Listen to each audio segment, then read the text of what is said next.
Monsieur Tiennon, l'un des présumés coupables du détournement de plus de 3 milliards de francs au Burkina Faso, n'est-il pas en train de faire trembler des grandes personnalités, des anciens ministres? C'est de ça que nous allons parler dans cette vidéo. Suivez.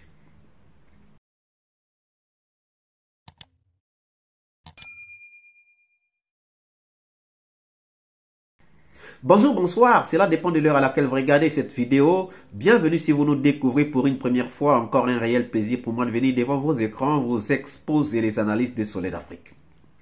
Monsieur Tiennon, l'un des accusés ou des présumés coupables du détournement de fonds publics au Burkina Faso est en train de marquer un grand pas.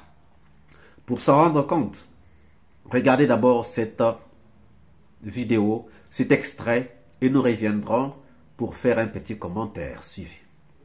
T'es crédité de combien? En janvier 2024, Oui. je n'avais pas le solde puisque je ne disposais pas des relevés mensuels. Donc, c'est du 31 décembre. C'est dans les commentaires ici qu'il a dit qu'il avait un solde de 10 milliards. Maintenant, moi, mes calculs sont partis en 2024 sur la base des emplois. Non, je ne parle pas des... Excusez-moi, je ne parle pas des calculs. Les calculs, c'est après. C'est quand il y a eu le problème que vous avez calculé. Oui, moi, oui. je parle dans le cadre de votre travail. En tant que DAF, Oui, vous avez commencé une année, comment vous appelez ça dans votre jargon? C'est une nouvelle année budgétaire, c'est ça? oui. Qui commence quand? Le 1er janvier. 2024. Oui. Mais vous ne saviez même pas combien il y avait dans le compte. Non. Ah. D'accord. Est-ce qu'au moins vous saviez, vous pouvez aujourd'hui fournir au tribunal les dépenses qui ont été faites sur ce compte pour l'année 2024? Les dépenses sont de deux natures. Il y a les dépenses de fonctionnement, notamment. Non, je reprends. Est-ce que si ça vous est demandé aujourd'hui, vous pouvez nous faire le point des dépenses qui ont été faites sur ce compte? Oui, on a le point. Je pense que j'ai transmis la situation des dépenses qui ont été effectuées sur ce compte. Ok. Que ce soit les marchés, au titre des marchés publics. D'accord. Faites l'effort de parler dans le micro parce que le greffe a du mal à, Ok. voilà, Merci. à noter vos déclarations. Merci, Président. D'accord. Merci. Maintenant, par rapport aux dépenses qui ont été faites sur le compte, comment vous faites? Parce que moi, le relevé que j'ai vu, c'est 3 milliards. Je n'ai pas vu un relevé de janvier 2024 qui parle de 10 milliards.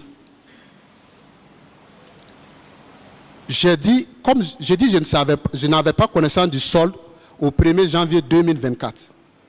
Même en juin, vous n'aviez pas connaissance. Hein? Ou bien je me trompe? C'est quand j'ai eu accès au relevé. Non, je reprends. Même en juin, vous n'aviez pas connaissance du solde. En juin, je n'ai pas connaissance, mais par contre, j'ai connaissance des entrées. Est-ce que vous aviez connaissance? Des entrées? Non, je parle du solde d'abord. Est-ce qu'en juin, vous avez connaissance du solde? Non. En mai? Non. Avril? En mai, j'avais Avril? En mai, j'avais connaissance du solde. Parce Avril? En avril, j'avais connaissance des entrées. Je parle du solde, je repose la question. Avril, vous avez connaissance du solde? Je n'ai pas connaissance du solde, mais parce que je n'ai pas de dispositif. Je sais. Février? Non. D'accord. Maintenant, je pose la question. Moi, ce que je veux comprendre dans le fonctionnement de votre service, finalement, c'est quoi le rôle exact du DAF, le DGF? Qu'on nous explique, parce que moi, j'avais compris une chose, que le DGF, le DAF, lui, il a une formation comptable, financière, pointue.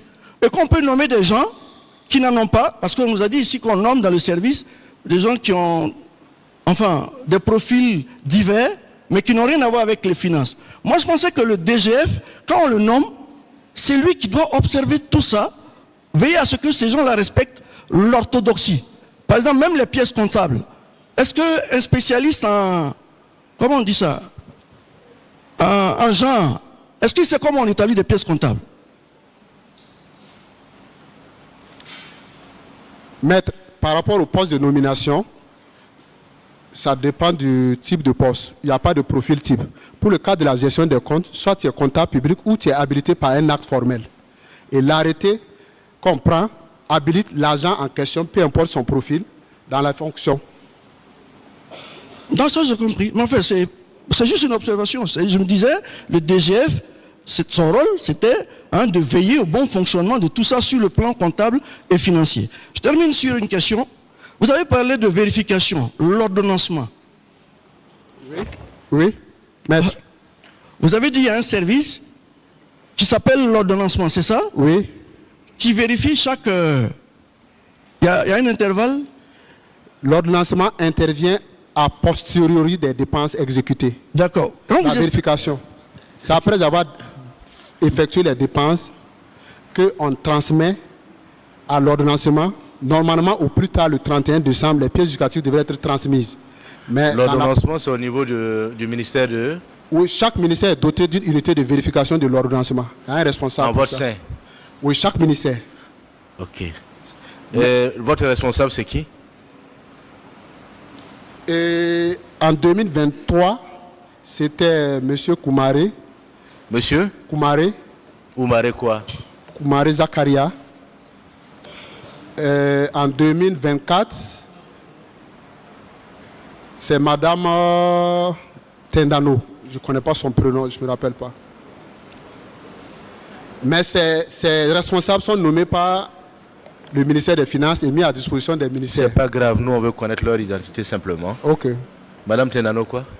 Je ne me rappelle pas de son prénom. Monsieur Tenia, en 2024, la bonne dame, Madame Tendano, c'est Madame Tendano née? Bon, la personne à qui j'ai fait des vérifications, Monsieur le Président, c'est Monsieur Koumaré. La dame en question... C'est bon, Koumaré ou Koumaré? Ah, Monsieur Koumaré. Koumaré. La dame en question, bon, vraiment je ne la connais pas. Je sais qu'elle a pris service en tout cas, j'en ai appris, mais je ne le connais pas. Monsieur le procureur, vous avez 2 noms pour nous. Merci. Oui, allez. Ouais, Monsieur le Président, à cette allure, tout le ministère va rester ici. Hein? Bon. Il s'agit, à mon sens... Non, j'ai compris, Monsieur le Président, je taquinais juste. Il s'agit d'un dossier... Absolument. Qui a plusieurs ramifications. Et on les découvre au fil de l'instruction du dossier.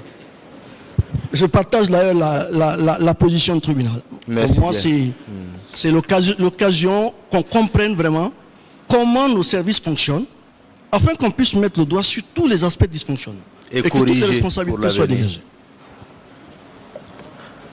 Koumaré Zakaria et Madame Tendano. Merci, Monsieur le Président.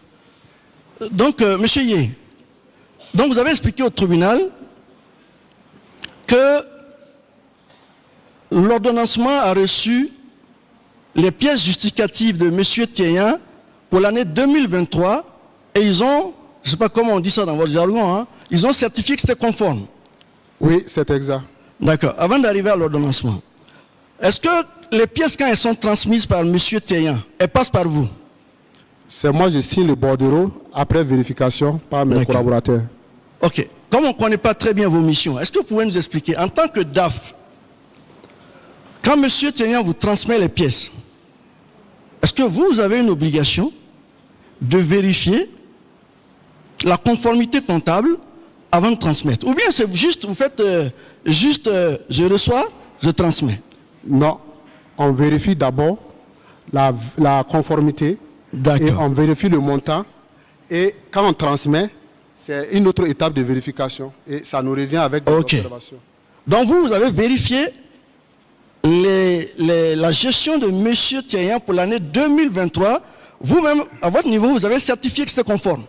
Les pièces justificatives pour transmission, afin de disposer des ressources en 2024. Monsieur Yé, avec tout le respect que je vous dois, ne faisons pas un jeu de mots. C'est vrai, on sourit de temps à autre. Mais on parle de milliards, ne nous faites pas rentrer dans d'autres considérations. Je pose la question. J'ai vérifié que c'était conforme. S'il vous plaît, écoutez avant de pouvoir répondre sereinement. Parce que, ou bien vous voulez faire comprendre au tribunal que vous, votre vérification là, ça n'a aucune importance.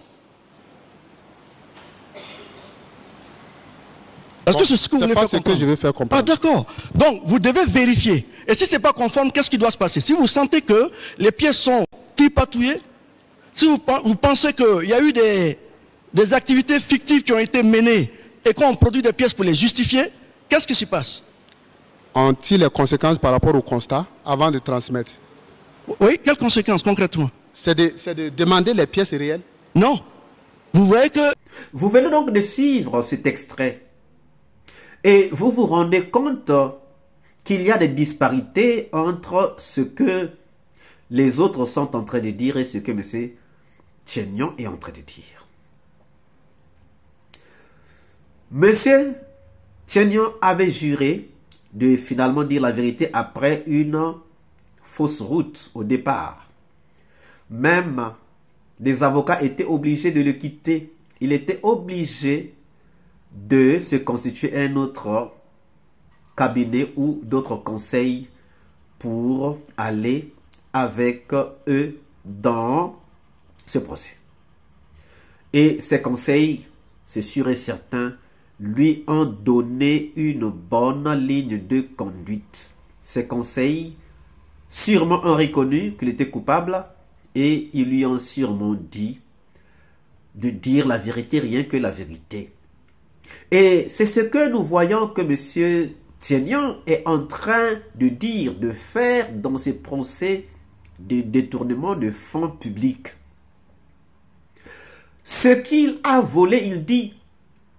Avec qui il a volé, il dit. Même si les autres sont en train de nier. Pour quelqu'un qui a déjà dit que oui, j'ai falsifié des signatures, j'ai fait ceci, j'ai fait cela, on a le droit de lui faire confiance. Et lorsqu'on voit des gens qu'il est en train d'accuser comme étant des complices ou comme étant des initiateurs, mais qui refusent, ça nous fait poser beaucoup de questions. Et là, vous voyez vous-même que le tribunal vient même de dire: est-ce que vous voulez que même un tel puisse venir? C'est pour dire quoi? C'est pour dire que la chaîne est longue. La chaîne est longue et là, on est encore au début. Si on est encore au début et que la chaîne soit longue, ça veut dire qu'il y a des gens supérieurs à M. Tienyon qui vont passer. Il y a des DAF qui sont déjà en train de passer. Il y aura sûrement des ministres qui risqueront d'être interpellés dans ce cadre du procès du détournement des fonds publics. Alors, nous savons, nous reconnaissons que M. Tienyon, en reconnaissant ce qu'il a fait, il a détourné. Il est coupable. Nous le savons. Mes chers amis, ne pensez-vous pas que l'attitude de M. Tienyon est en train de faire trembler même les ex-ministres, même les ex-DAF, puisque déjà là, il y a un DAF qui a été confronté à M. Tienyon et qui a semblé nier ou qui a nié. Pourtant, il est au courant de ce qui s'est passé. Pourtant, il recevait l'argent, c'est même lui qui partageait. Pourtant, il co-signait les chèques. Que pensez-vous donc? Ne pensez-vous pas que ce procès est très intéressant? Ne pensez-vous pas que ce procès mettra un peu de lumière sur ce qui se passe chez nous en Afrique? Ne pensez-vous pas que ce procès pourra mettre la lumière sur certains faits qui se passent dans le gouvernement, dans les cabinets, dans les ministres, dans les ministères? Alors, chers amis, que pensez-vous de M. Tienyon? Sans le soutenir, nous savons qu'il reconnaît, ça veut dire qu'il est coupable. Mais est-ce que son attitude n'est pas à apprécier? Si son attitude peut mettre la lumière sur tous les autres qui ont participé, est-ce que nous n'avons pas le droit de soutenir son attitude? N'avons-nous pas le droit de le soutenir, d'aller jusqu'au bout afin que lumière soit faite dans le cadre de ces détournements de plus de 3 milliards destinés aux personnes démunies?